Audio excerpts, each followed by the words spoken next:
आणखी एक German shepherd चाललं नवीन घरी. जय श्रीराम मित्रांनो, मी आहे ऋषी आव्हाड. तर सकाळी आपण उठलोय 6:30 वाजता आणि आपण केनल केलंय घरून वॉश. 7 वाजेपर्यंत आपलं सगळं डॉग्सचं काम उरकलं होतं. तर दादाचं म्हणणं होतं की मी आता निघतो मुंबईला, कारण मला ड्युटीचे कॉल येत आहे. आपण या पर्शियन मांजरी दिलाय नाशिकसाठी, तर त्या सेफली आपण नाशिकला बसून दिलाय गाडीमध्ये आपल्या पार्सलच्या. तर गाडी निघाली नाशिकला. तर घरी येऊन आपण महाकालचे धागे आणले ते उज्जैनवरनं.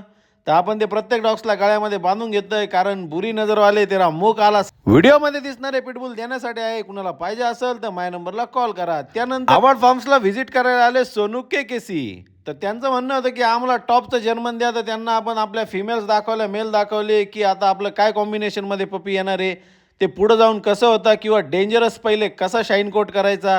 तर सगळी माहिती घेतली त्यांनी. पूर्ण त्यांचा अर्धा तास दिला.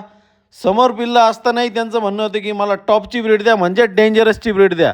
तर त्यांनी डेंजरसचे पप्पी 6-7 महिन्याचे कसे तयार होतात ते बघितलं आणि सांगितलं की आपल्याला डेंजरचाच बच्चा घ्यायचा. तर आपल्याला भेटलाय बोना बदमाश. बोना बदमाशचं म्हणणं होतं की आपलं एक नवीन व्हिडिओ येणार आहे, माझ्या आयडीला जा आणि बघा. तर त्यानंतर आपण गेलो शॉपवर. तिथं आले होते एक भाऊ. त्यांचं म्हणणं होतं की आम्हाला एक सुंदरसा डॉग दाखवा.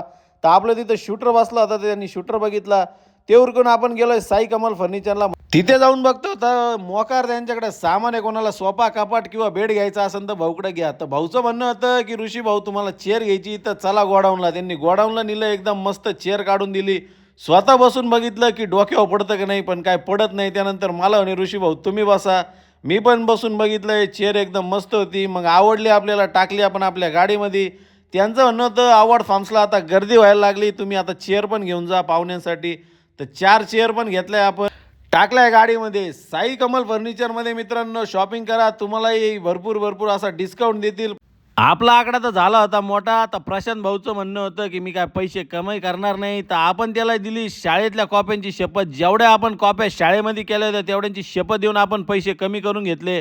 प्रशांत भाऊ म्हणणं होतं की माई 400 रुपये राहिले ते माल द्या. हात जोडून विनंती आहे की माई 400 रुपये द्या. उद्या आपलं सामान ते आपल्या घरी पोच करतील, ते डिलेवरी देखील करता. तर आपण टाकला गाडीमध्ये पिल्लू आणि निघालोय आपण द्यायला. त्यानंतर शॉपला आलोय, थोडेफार आपल्याला फूड घ्यायचं होतं. फूड घेतलं आणि शॉप बंद करून निघालो आपण घरी. घरी येऊन पप्पा म्हणता मी देखील ट्रायल घेतो खुर्चीची. भेटूया उद्याच्या ब्लॉगमध्ये मित्रांनो. जय श्रीराम.